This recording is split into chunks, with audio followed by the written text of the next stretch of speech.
back to my channel. I hope you are doing well.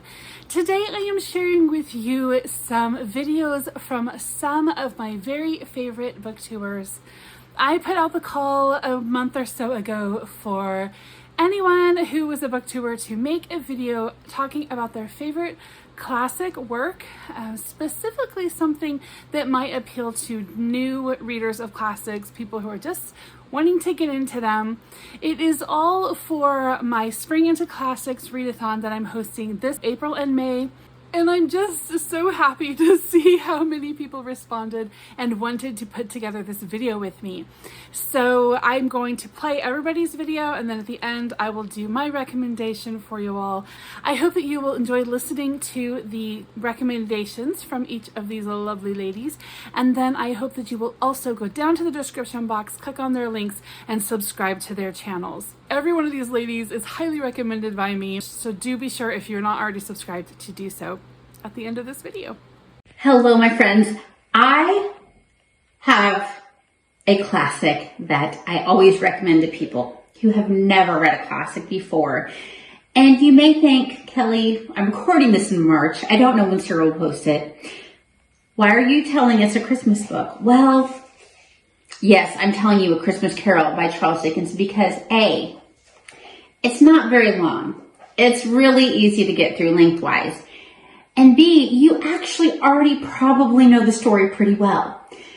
But what you don't have yet, if you haven't read a classic, is just the beauty of the way Dickens writes, the way he expresses himself in such beautiful language and words, the depth of characters and the humor and the wit and just the wonderfulness that was Charles Dickens and lives on through his works. I say give A Christmas Carol a chance.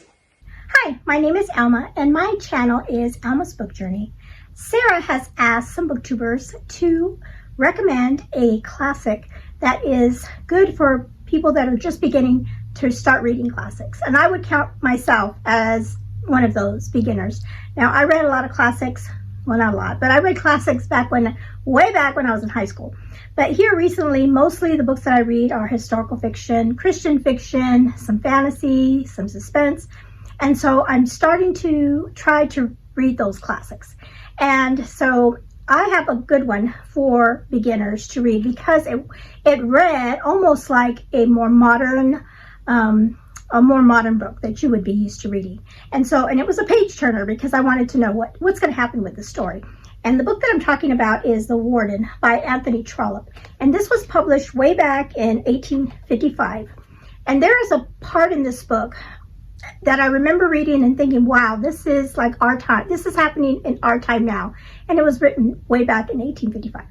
So that is, I really love stories like that makes you, think about the way society is and how things are, what the things that are happening even in today's society.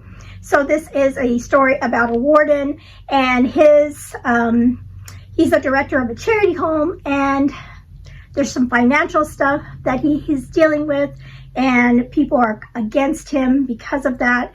It's very, very, very dramatic, very drama oriented. Like I said, it reads like a more modern tale that you would find today. So that's why I would recommend this one if you're starting out in classics.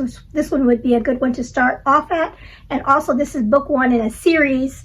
And I'm sorry, but I do want to continue. I just haven't gotten around to it. But yes, so that is my recommendation for a beginner classics. Hi, my name is Morgan, and my channel is Morgan's Endless Bookshelf.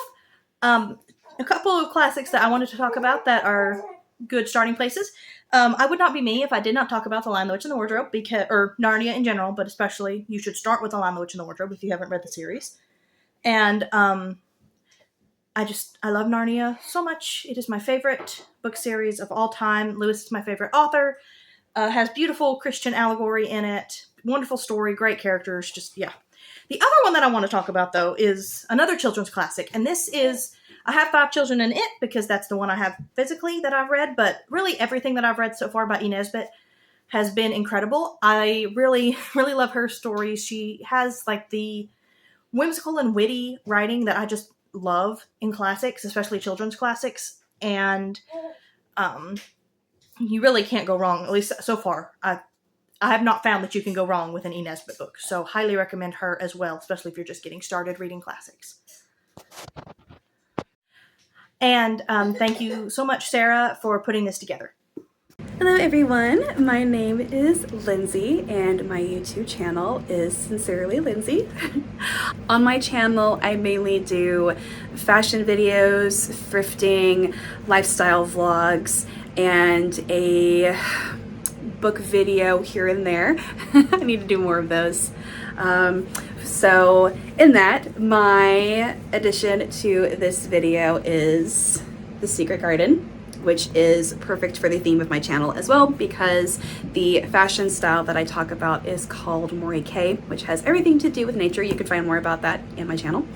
And so I wanted to recommend The Secret Garden. It is obviously perfect for a beginner because it doesn't have a very heavy theme to it. It's mainly themed around gardens. There's a little bit of a mystery in there.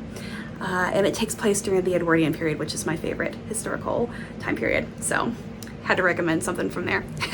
But I am showing two different copies. This is the unabridged version, and then this is a children's illustrated classic.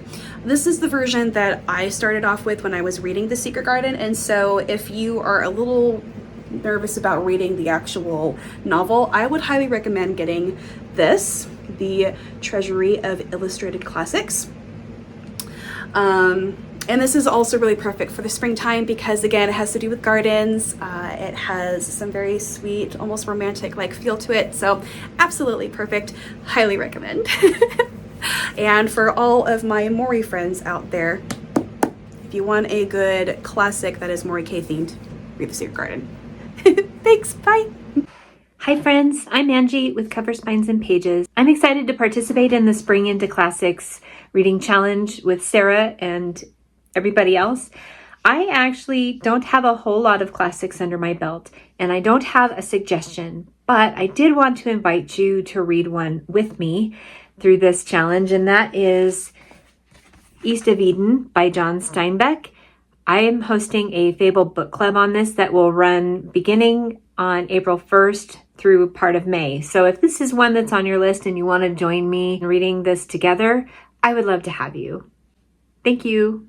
Hello, my name is Anne, and my channel is In Search of Wonder, and I love classics, and I love talking about them. I read all kinds of things, but I really do love reading classics.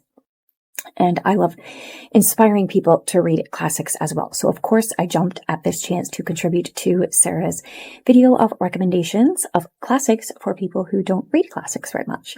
And so I have a great recommendation for you today. The book that I want to recommend to you is an adventure story. It has a little bit of espionage. It has a little bit of romance, like just enough. So if romance isn't really your thing, it's not the main thrust of the story, but there's a little hint of it in there. There is a story of reconciliation. There is a larger than life sort of character who seems to be everywhere at once and knowing all of the things and capable of doing anything, but also is just a really great person. There is a great sense of humor running through this story. And if you want, it's the first of a series. So if you like the first one, you can read the rest of them. It's not really a cliffhanger. It's not one that you have to read on. I actually never have read past the first one, but it's there if you want to. And the book I'm talking about is The Scarlet Pimpernel by Baroness Orsi. Now, this is a children's classic edition that is at my school library. It may be abridged. It's not a children's classic, actually. It's definitely written for adults, and the characters are all adults, and they're dealing with the French Revolution, so kind of adult subject matter. But it is very easy to read. It doesn't feel like you're reading a classic. It reads like a historical fiction with all sorts of drama and fun, and it will suck you into the story and take you for quite a ride. So if that sounds like something you want to get into, Scarlet Pimpernel by Baroness Orsi. Hey y'all, Shannon, Old American Spirit here. There are several simple but lovely ones that I could suggest. The Secret Garden by Frances Hodgson Burnett. Why do I love this? It has everything. We start out with a bratty little girl who says a lot of things that are not real pleasant to hear about at the beginning of the story, but she not only goes through a tremendous transformation, there are several other people who do as well. There are hard times, there are beautiful times. We've got a garden, we have a secret door and a key, and we have birds and roses, and just a lovely, lovely story. But also Treasure Island by Robert Louis Stevenson, Anne of Green Gables by L.M. Montgomery, The Story of King Arthur and His Knights by Howard Pyle, Winnie the Pooh, A.A. Milne, The Little House on the Prairie series by Laura Ingalls Wilder. I would propose that Sense and Sensibility by Jane Austen is one of the easier reads, and Heidi by Johanna Spyri. Thank you so much, Sarah, for letting me share. All right, thank you, ladies. It was wonderful to hear from everyone. I actually put out a video a few weeks ago with a bunch of different classic recommendations for, people who are brand new to classics. So definitely check that out. I'll put a link in the description box. I'll put it up here. But I did find one more recommendation for this video, and that is Great Expectations by Charles Dickens. This is the first Dickens that I really understood besides A Christmas Carol. I had read A Christmas Carol a couple of times before reading this, like Kelli suggested, and then I decided to get into a full-length novel. So this one is really good for beginners because there aren't a ton of characters. The story all takes place just in two real, prominent settings. And you're really just following the course of one specific person's life. Yes, there are other characters that come in and out, and some that stay through the majority of the book, but there's one prominent character just growing up. It's basically the story of this guy's life, and he goes from rags to riches, and it is a great story. So if you have not yet read Charles Dickens, or you have not yet read Great Expectations, I would highly recommend it. I hope you guys enjoyed this. Like I said, please go down to the description box and follow everyone. If you are not yet following them, check out their channels. Tell them what a great job they did on this collab video. I hope you guys are all doing well, and I will see you soon. Bye-bye.